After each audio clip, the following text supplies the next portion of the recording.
Hello, everybody, and welcome to the Fombell Cup. I am your host with the most, Drew Campisi. It's a very, very exciting time. Very exciting time to be on the channel. Very exciting time for this channel. Very exciting time in general, as it is time for the Fombell Cup. 4 players, 2 teams of 2. Now, of course, you know Daniel Zelch, you know myself from the Fombell Open. Now for the Fombell Cup, we're adding Dylan and Drew Spiker. We're going to be breaking down these 4 players into 2 teams of 2. The teams will be me, myself, Drew, and other Drew Spiker for the 2 Drews versus Daniel Zelch and Dylan Spiker. As for the setup of the tournament, we will be playing 4.5 rounds. Starting off, day 1, round 1, will be a 2v2 stroke play scramble at Venetian Bay Golf Club. The winner of this match will receive 2 points. Round 2, day 2, will be taking place at Crane Lakes Country Club. Now this is a short course, par 66, but a lot of water, very tight, very tough, and very challenging little course. We are going to be playing 2v2 high-low. For the people that don't know what high-low is, each team will get a point each hole based on high and low score. Say, for example, me and Drew's team. I get a par on a par 4, so I shoot a 4. And the best score on the other team with Daniel and Dylan is a bogey. Then our team would receive a point for having the low score. Then me and Daniel's scores are eliminated. Then we go to the next score. Say Drew also had a par, and then Dylan also had a bogey. That would be 2 points for us. Now, that's just how it will be. Say I get the low score, and one of them gets the next low score other than their low score. So say I get a 3, Daniel gets a 4, I get a point. Our scores cancel out. Then Dylan gets a 5, Drew gets a 6, they get a point. And then that's the end of the hole. So it'd be a wash for that hole, but we each get a point. Now, if we tie on both, like we both shoot 3s and then both shoot 4s, it just cancels out completely. So this won't be stroke play or match play. It will just be total points added up at the end. Round 2.5 will be taking place Thursday night back at Venetian Bay Golf Club for 9 holes of night golf. You heard it right. Night golf. This will be 2v2 scramble match play. Now the winner of this, and let me preface, the high-low at Crane Lakes will be worth 2 points. This little tiny match will be worth 1 point. But the extra added advantage for a team winning the night golf is that they will then, during day 3, round 3, get to choose the match type of their choice, which, leading into day 3, round 3, is at Cypress Head Country Club.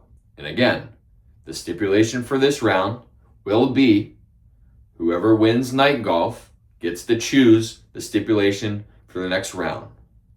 So that match will be worth 2 points.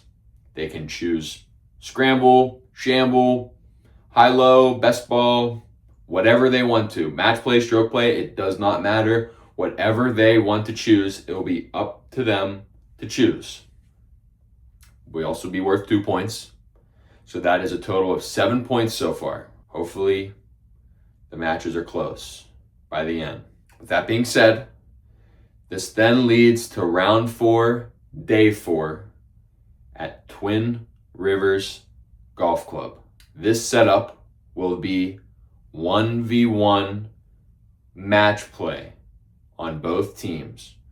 So they'll choose one player to go against our one player. So for example, Daniel could be versus me, or Daniel could be versus Drew, and then Dylan versus me, or vice versa. So it'll be 2 1v1 matchups, match play. Each of those matches are worth 2 points. Now, here's the little added wrinkle with that. In the unforeseen circumstance that a team completely sweeps the 4 previous rounds. Now, if you lose all 4, if you lose day 1, day 2, day 2.5, or round 1, round 2, round 2.5, and round 3, and you're down 7-0, I mean, you just suck, okay? Sorry, you just suck and you deserve to lose. But if you go down 6-0 or 6-1, we're going to at least give you a chance on the last day to tie it up. So if you're down 6-1 after the 3.5 rounds, if you sweep your matches on the last day, so if I would beat Daniel, for example, and Drew would beat Dylan, for example, we would get 2 points for each match, and we would get an extra point for sweeping. That would tie the score up 6-6. Now, if we were down 7-0, then again, you just suck. You don't deserve to win, okay?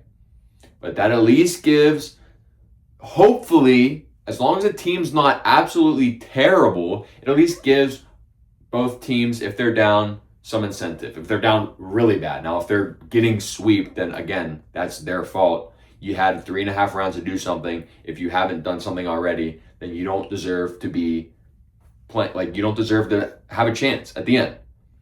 Like, this is already giving them an extra chance to get back into it at the end.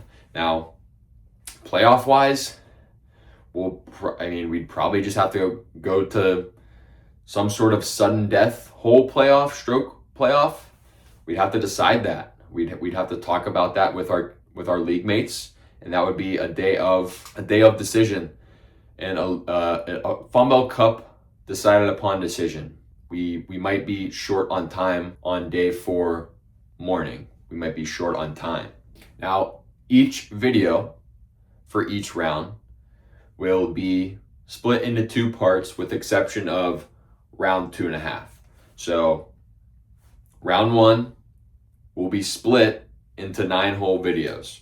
So front 9 coverage will be released first, and then back 9 coverage. Same with day 2, front 9, back 9.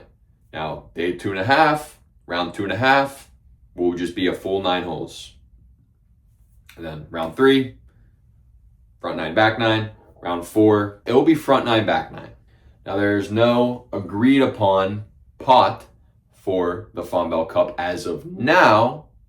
That will again be discussed between Fombell Cup participants prior to the beginning of the first round, if there wants to be any sort of wagers or cash prizes announced for the winner.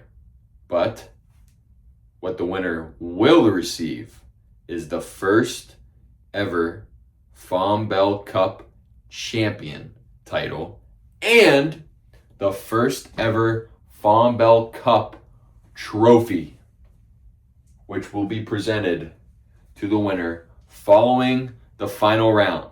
This is the Fombell Cup. Please stay tuned for an exhilarating 4.5 rounds of golf. I hope you guys stay tuned for this unbelievable event. And with that, let the games begin of the Fombell Cup 2026.